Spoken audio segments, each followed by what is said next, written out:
Olá, querido, querida, que a paz do Senhor Jesus esteja contigo, com a tua casa, com a tua família. Vamos começar mais uma aula do nosso curso gratuito de Teologia. Vamos estudar hoje o nível Master. A disciplina é Missiologia, disciplina nova, vamos começar hoje. Hoje é a aula de número 71, a introdução. Então vamos lá. O versículo inicial está aqui no Evangelho de Marcos, capítulo 16, versículos 15 e 16, que diz assim: Ide por todo o mundo, pregai o Evangelho a toda criatura. Quem crer e for batizado será salvo, mas quem não crer será condenado. Olha só que ordem preciosa do Senhor Jesus. Ele dá ordem a todos os discípulos: ide por todo o mundo. Missiologia, amados, é o estudo, não é, da missão. Logia é um sufixo que do grego significa estudo, não é? Então, missiologia é estudo da missão. Que missão? Da missão que o Senhor Jesus deu à sua igreja. Nós já estudamos no nível expert a eclesiologia, não é? Como a igreja foi formada, constituída, e estudamos lá as marcas, as características e as funções da igreja. Uma delas é a missão. O Senhor Jesus ora, não é, lá em João 16, 17, para que fôssemos uma igreja que avança, que leva o Evangelho, que cumpre o ide por todo o mundo. Essa missão, às vezes tem gente que pensa que é exclusiva de pastores, evangelistas, missionários, apóstolos. Essa missão é dada para todos os discípulos. A missão é para todos, não é? É óbvio que nem todos vão sair do país ou do estado ou do continente para evangelizar. Alguns terão, como diz Paulo lá aos Efésios capítulo 4, né? Que são os chamados dons ministeriais. Uns serão profetas, outros apóstolos, outros evangelistas, outros pastores, doutores, enfim. Então, a responsabilidade é nossa de levar o Senhor Jesus, o nome dele, a obra dele, em todos os lugares. Você pode começar levando aos teus familiares, aos teus colegas de trabalho, à tua vizinhança, ao teu círculo social, onde você estiver, cumpra o ide, fale do Senhor Jesus. Então, o dicionário define missão como incumbência que alguém deve executar a pedido ou por ordem de outrem. É um encargo, não é? E a missão que o Senhor nos dá precisa ser cumprida por todos nós.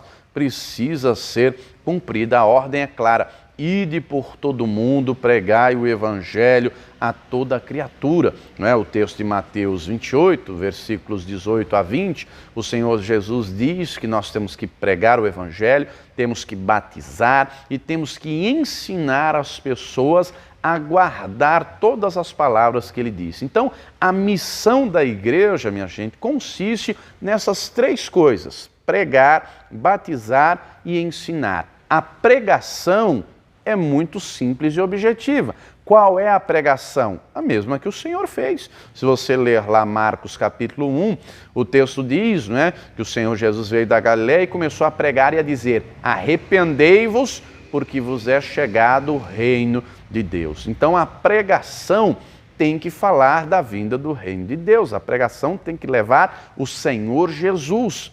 Tem que levar Jesus. Uma pregação que Jesus não é o centro, não é uma pregação bíblica. Infelizmente, nos nossos dias, tem muitos por aí, não é triste, lamentável isso, mas é fato. Muitos pastores, pregadores, bispos, apóstolos que nem sequer fazem mais o apelo para as pessoas entregarem a vida para Jesus. Muita gente, né, prega aquilo que lhe convém, outros pregam aquilo que lhe agrada, aquilo, não é? Paulo diz isso, quer seja por inveja, por vanglória. Paulo falando aos Filipenses, importa que o evangelho seja pregado. Mas muito bem, qual é a maneira bíblica correta de pregar? É falar de Jesus, em primeiro lugar, arrependimento de pecados. O reino de Deus chegou, Jesus chegou na sua vida aqui agora, ele veio para te salvar, morreu no seu lugar. Se arrependa dos seus pecados, creia no Senhor Jesus, creia, não é? A pregação é essa, tem que haver arrependimento, tem que haver quebrantamento e salvação. Então, a primeira coisa é pregar. Pregar o quê? O Evangelho. O Evangelho. Paulo diz aos Romanos 1,16: e não me envergonho do Evangelho de Cristo, porque é o poder de Deus para todo aquele que crê. Olha só, O Evangelho de Jesus é o poder de Deus para a salvação de todo aquele que crer. Então nós temos que levar este Evangelho, não um Evangelho distorcido, misturado. Não é? Isso aí o diabo já trabalha fazendo. Não é? Paulo alertando a igreja da Galácia, Gálatas 1,8, ele diz: ainda que eu mesmo, ou um anjo do céu vos anuncie outro evangelho além deste, seja anátema, considere maldito. E é interessante que a história prova, não é, com o passar do tempo, aquilo que Paulo falou de fato aconteceu. Não é? Cerca de 600 anos depois de Cristo, em Medina, aparece supostamente o anjo Gabriel a um homem chamado Mohammed, Maomé, uma pedra preta, e lhe dá tábuas de ouro e com elas ele escreve o Alcorão. No século XIX, nos Estados Unidos, um anjo chamado Moroni aparece a um homem chamado Joseph Smith Jr. e lhe dá também tábuas de ouro e ele escreve o outro Evangelho de Jesus Cristo, o livro de Mormon. Olha só, então nós temos que aprender o Evangelho, nós temos que pregar e levar o Evangelho genuíno, o Evangelho verdadeiro, como diz Paulo aos Romanos 10, né? Como ouvirão se não há quem pregue? Então nós temos que pregar, nós temos que anunciar ao Senhor Jesus. Paulo falando aos Coríntios, no capítulo 1, né, na primeira carta, ele diz que Deus, aliás, né, Paulo falando, diz que Deus resolveu usar a pregação, que para os gregos é loucura, não é? E Paulo diz, os anunciamos a Cristo e Cristo crucificado, o que para os gregos é loucura e para os judeus é escândalo. Para os gregos aquilo era loucura, como assim? Um homem morre na cruz, derrama o seu sangue e se eu acreditar nele, o sangue dele me purifica de todo pecado?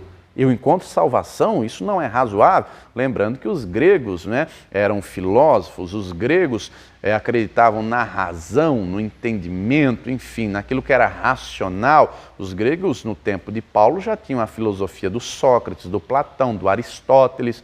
Aristóteles viveu há mais de 300 anos antes de Paulo e a filosofia dele tem influência no mundo até hoje.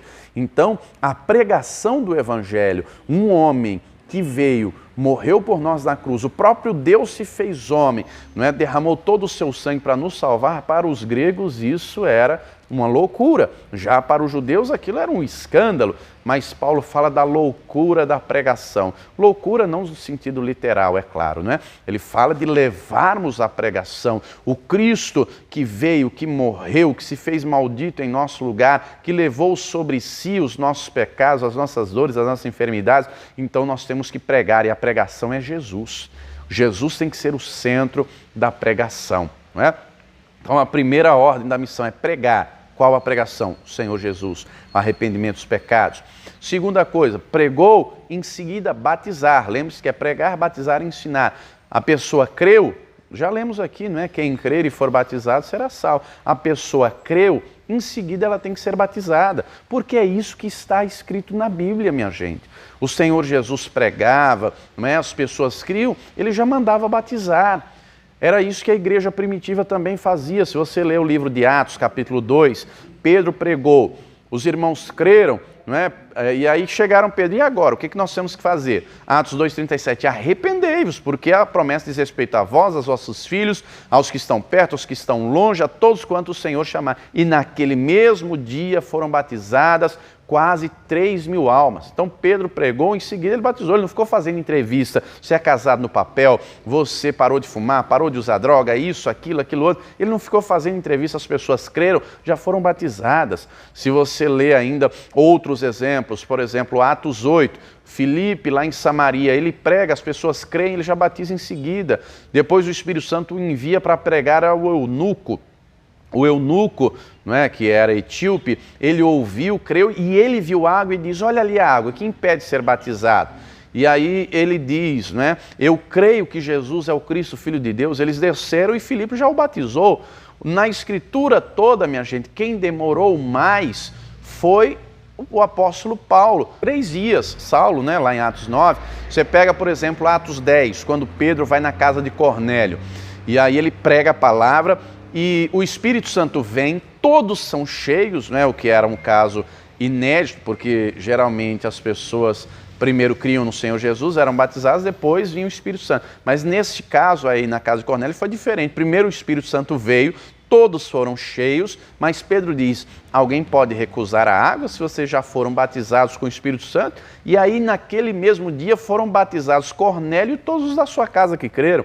Atos 16, um texto bem conhecido, Paulo e Silas em Filipos, o carcereiro de Filipos, Deus faz lá o terremoto, tal, você conhece a história, e aí o carcereiro chega para eles e diz, varões, o que eu tenho que fazer para ser salvo?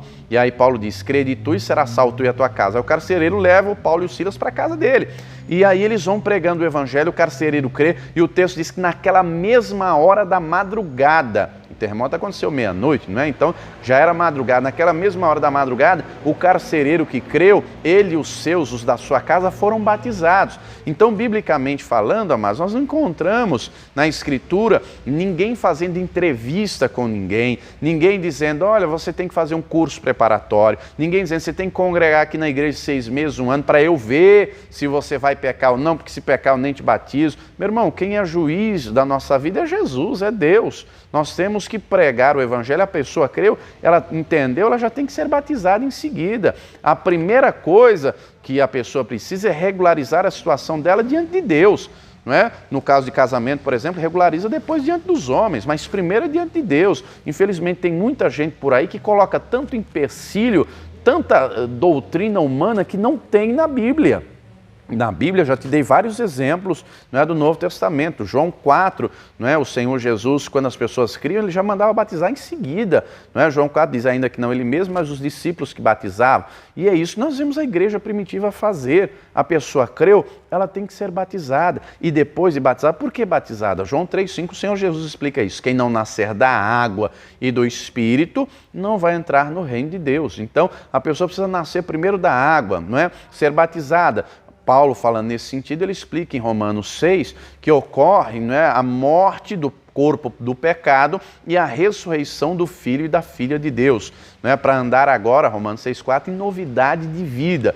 No momento do batismo ocorre a regeneração, espiritualmente falando, morre, entra um pecador, e sai um filho, uma filha de Deus, lavada e remida pelo sangue do Cordeiro. Mas além de nascer da água, a pessoa, João 3,5, tem que nascer do Espírito. Para ela nascer do Espírito, ser cheia, plena do Espírito Santo, ela precisa ser ensinada, ser instruída. Por isso que a missão da igreja é pregar, batizar e ensinar. O Senhor Jesus diz, ensinando-as a guardar todas as palavras que vos tenho dito. Mateus 28, versículo 18 a 20.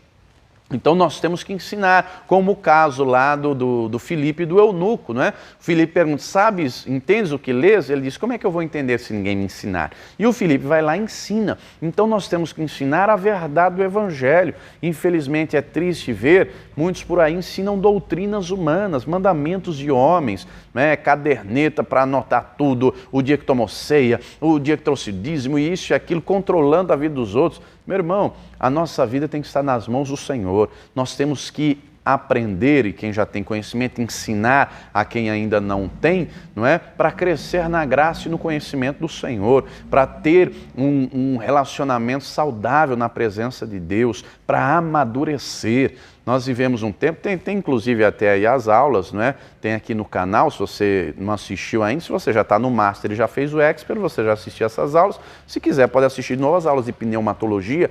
Tem as aulas aí sobre o fruto do Espírito, assista, sobre a plenitude do Espírito Santo, assista. Tem muita gente na igreja, minha gente, que infelizmente é criança na fé. Tem gente que está anos e anos e anos, mas ainda está no leite, como diz lá Hebreus 5,12. Vocês pelo tempo já eram para ser mestres, já era para estar ensinando os outros, mas ainda precisa aprender os primeiros rudimentos da fé. Tempo de igreja não quer dizer nada, amados. Todos nós temos que cumprir a missão que o Senhor Jesus deu à sua igreja. E a missão é pregar, a missão é batizar e a missão é ensinar. Então, a missão é para todos, Já pensou se o Senhor Jesus dissesse, olha, eu dei a ordem para vocês, mas tendo em vista que o Siddhartha Gautama, vulgo Buda, o nome Buda quer dizer iluminado, Já pensou, Jesus diz assim, olha, eu dei essa ordem para vocês ir por todo mundo, mas não precisa ir na China, na Índia, lá no Japão, não precisa ir lá não, porque lá eles já têm o Buda, e o Buda já ensinou para eles, Eles já têm lá a religião, eles já têm o que crer. Jesus não disse isso, amados. O budismo existe 600 anos antes de Cristo. não é? O Buda tem esse título, né? Siddhartha Gautama, dizem que ele atingiu o nirvana, o estado de perfeição da mente, da alma, não é?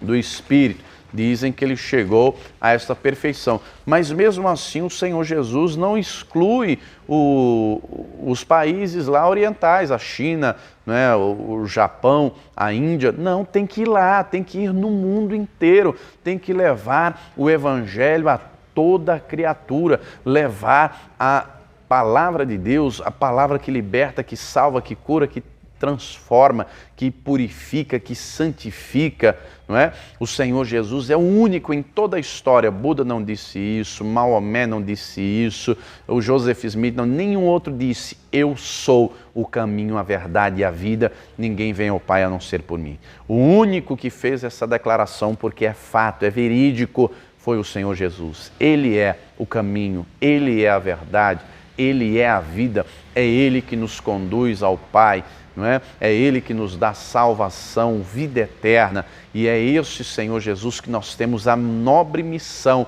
de levar. Como diz lá o texto de Isaías 8, melhor dizendo, Isaías capítulo 6, não é? No ano em que morreu o rei Uzias, estava eu tive uma visão. Isaías tem uma visão gloriosa, tremenda. Ele vê o Todo-Poderoso assentado no trono.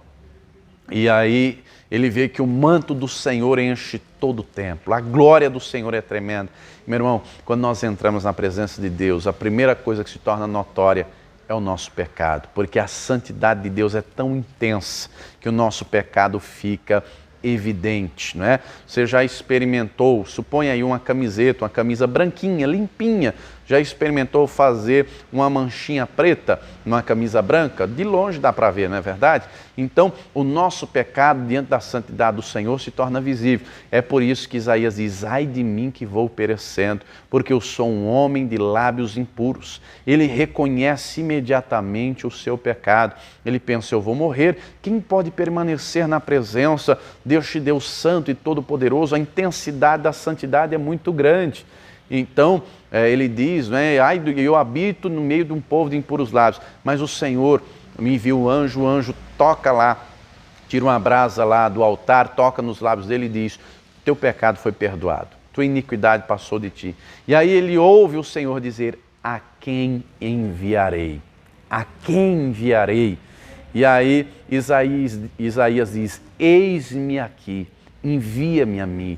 Queridos, Deus quer ver os Isaías que estão dispostos a fazer, a cumprir a missão dele, não é? O Senhor quer os Isaías que têm disposição para dizer: eis-me aqui, Senhor, envia-me a mim.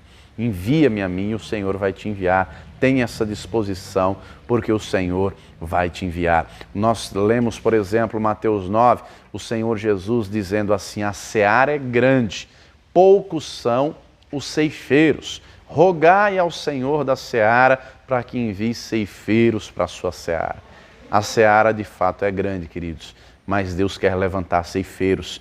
E não é por acaso que Deus está me usando aqui para te ensinar. Ele vai te levantar como ceifeiro, Ele vai te enviar. Creia nisso, não é por acaso que você está assistindo esta aula, não é por acaso que você está aprendendo ou fazendo este curso gratuito de teologia. Deus quer te enviar, Deus quer te usar. Agora depende também de você aceitar esta responsabilidade, você fazer como Isaías fez: eis-me aqui, Senhor, envia-me a mim. Tem que estar disposto e disponível para servir ao Senhor, para cumprir essa nobre missão de levar o Evangelho, não é? De ser de fato um mensageiro do Senhor. Essa missão é dada para todos, né? Essa missão é dada para todos. O Senhor deixa claro que quando nos dispusermos a fazer a missão, em primeiro lugar, Ele vai estar conosco todos os dias até a consumação dos séculos. É o que Ele diz lá em Mateus 28, né? Do versículo 18 até o 20, estarei convosco todos os dias. Muita gente só lê essa parte: eu vou estar convosco. Mas Ele deixa claro: se você se dispor a ir na missão, eu vou estar contigo, te capacitando mais, te dando mais sabedoria, mais entendimento. Eu vou estar com você todo o tempo eu vou te capacitar. Quando ele enviou os 70, quando ele enviou os 12, ele não enviou em missão dizendo, vai sem bolsa, sem alforje, vai sem nada, faz assim, assim, assim. Ele não deu toda a instrução. Se você ler o texto lá de Lucas 22, o Senhor pergunta depois para eles, quando vos enviei sem bolsa, sem alforje, sem sandália, porventura vos faltou alguma coisa? E todos eles disseram, não faltou nada, porque o Senhor está conosco, porque Ele tem prazer em prover. É óbvio que levar o Evangelho não é fácil, é árduo, mas é recompensador, é gratificante.